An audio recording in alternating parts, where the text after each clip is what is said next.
on va revenir sur la visite du pape François en Corse. Le pape François a été accueilli à 9h à l'aéroport d'Ajaccio par Bruno Retailleau, le ministre de l'Intérieur.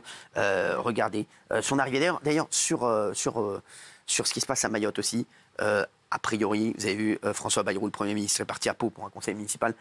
A priori, le président Emmanuel Macron veut gérer ça en direct et qu'avec le ministre de l'Intérieur, Bruno Retailleau. A priori, ils veulent vraiment prendre ça, ils veulent vraiment gérer ce drame avec Bruno Retailleau. Qui est là-bas. Et ouais, exactement. Voilà. Mais regardez là, il était en Corse aussi, Bruno Retailleau.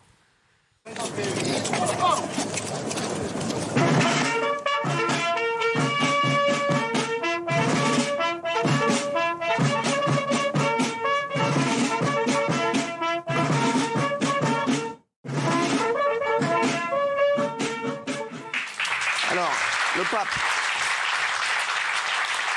Bruno Retailleau a tweeté: je salue au nom du gouvernement la venue du souverain pontife François. Merci pour cette preuve d'affection pour la France. Vous êtes le bienvenu en Corse pour cette visite historique. Le pape a fait un tour de papa mobile. Voilà, regardez, c'est assez incroyable. Il en a profité pour bénir la foule grâce à de l'eau bénite. C'était incroyable en Corse. On a l'extrait où Patrick Fiori chante. Ah ouais, c'était incroyable. Patrick Fiori, Alizé, tout ça. C'était un moment de fou. J'ai adoré. Là, franchement, c'était tellement ému, ils ont pleuré. Tout le monde a pleuré. Je sais, c'était un truc de fou. C'était incroyable ce moment, franchement. C'était un moment. Regardez d'ailleurs, regardez d'abord. Le pape François, dans sa papa mobile, salue, embrasse les enfants. Il a pu, sous le soleil et le ciel bleu de la Corse, faire une déambulation et saluer les personnes qui étaient présentes le long du front de mer. Les personnes qui sont descendues dans la rue pour saluer le pape François. Alors, il s'est également arrêté pour bénir une femme de 108 ans. Et ça nous a fait plaisir de voir Daniel Moreau un petit peu. Regardez cette scène. C'est une dame qui a 108 ans, Ashley, 108 ans, et elle va se faire bénir par le pape qui est en train de descendre à pied de son véhicule. Regardez cette image, elle est extrêmement forte. Cette dame qu'on porte, qu'on soulève au niveau du pape. Qu'est-ce qu'ils se disent? Mais ça doit être des mots extrêmement importants pour cette femme pieuse de 108 ans qui rencontre le pape pour la première fois sur son île, la Corse. Sa main sur sa tête, dans ce qu'on imagine être une bénédiction.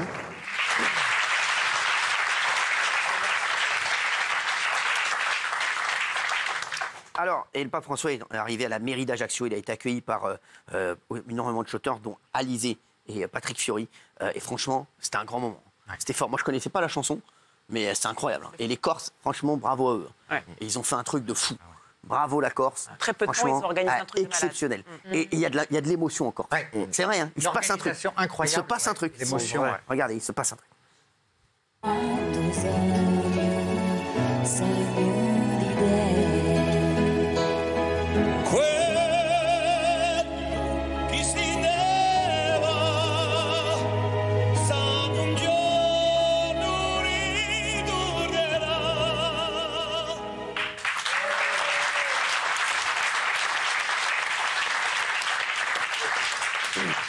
C'est incroyable. Alors, après, Emmanuel Macron l'a récupéré à l'aéroport d'Ajaccio. Il avait une pancarte. 40 minutes. Et il lui a offert des cadeaux. Il lui a offert deux livres, un poème de Charles Péguy et un ouvrage sur Notre-Dame. Regardez. Il y a un échange de cadeaux qui va être fait entre le pape François et le président Emmanuel Macron. Dont celui-ci, un livre officiel de la Restauration, je cite, « Rebâtir Notre-Dame de Paris ». Le deuxième cadeau offert par le président de la République, c'est une édition ancienne de Charles Péguy, présentation de la Beauce à Notre-Dame de Chartres.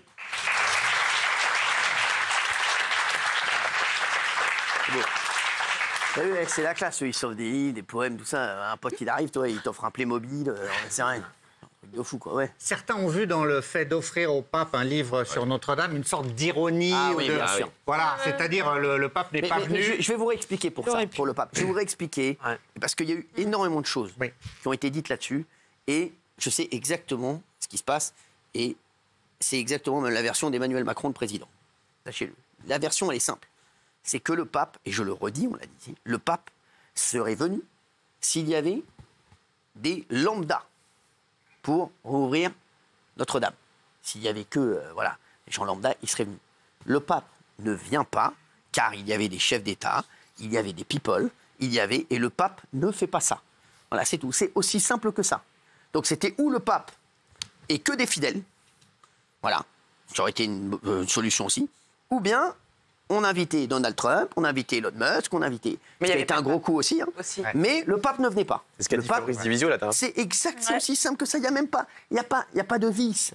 Le pape, il est clair, il n'y a que des fidèles, je viens, il y avait aucun problème, parce qu'on a dit qu'il était fâché avec un tel... Fâché avec personne, sachez-le, c'était juste ça. Les deux s'entendent. Enfin, il aurait pu venir pour la messe le lendemain, alors. Quoi La messe le lendemain avec les fidèles, il aurait pu venir à ce moment-là. À partir du moment où il n'était pas à l'inauguration, il n'y avait aucune raison qu'il vienne. Et franchement, voilà, c'est juste ça. Et c'est il l'a dit, et le pape fait ce qu'il veut, et il a une ligne de conduite, il la respecte, c'est tout. Et il a bien raison. Mais qui a dit et moi, je vais vous dire la vérité. Je trouve qu'il a eu raison. Bah oui. Moi, je trouve qu'il a eu raison. Le pape, voilà, c'est pas la fête. Là, c'est un truc un peu people. Je suis désolé. Le pape, je pense qu'il a pris la très bonne décision. Et c'est beaucoup plus fort ce qu'il a fait, d'aller ensuite à Ajaccio. Je trouve que c'était un très beau moment. Plutôt s'il avait été mêlé à tout le monde. Je vous dis, on aurait dit quoi? Ah, ben il y a Donald Trump, il y a le pape. Non, il y a le pape et il y a les autres. Je suis désolé. Alors, qui a décidé que les people, c'est plus important que le pape? Non, c'est pas que les people... Parce qu'ils ont reconstruit. Ils ont reconstruit parce qu'ils ont donné énormément de donateurs. Et les États-Unis ont beaucoup donné. Et je vais vous dire, entre nous, pour Emmanuel Macron, c'était un énorme coup de dire j'ai Donald Trump, puisque tout le monde dit qu'on a des relations un peu compliquées. Sachez-le, Donald Trump et Emmanuel Macron ont de très très bonnes relations, croyez-moi. Et voilà, je vous le dis. Surtout que c'était peu après l'élection, donc il y a tout. Non, mais voilà, donc, et c'est important pour lui de dire j'ai Donald Trump, nouveau président des États-Unis, qui vient à Notre-Dame. Oui. Ce que j'ai trouvé beau dans cette visite papale, c'est que je me suis dit pourquoi la Corse est aussi fort. Parce qu'en fait, la Corse, pour moi, c'est l'île anti-woke par excellence. C'est-à-dire que c'est une île qui est fière de sa culture. C'est une île française, mais malgré tout fière de sa culture, de son identité, de ses traditions. Et ça, j'ai trouvé que c'était extrêmement fort et impactant lors de cette visite. C'est l'anti-woke par excellence. Exactement. Et nous, parfois, on a du mal à assumer. J'adore, oui.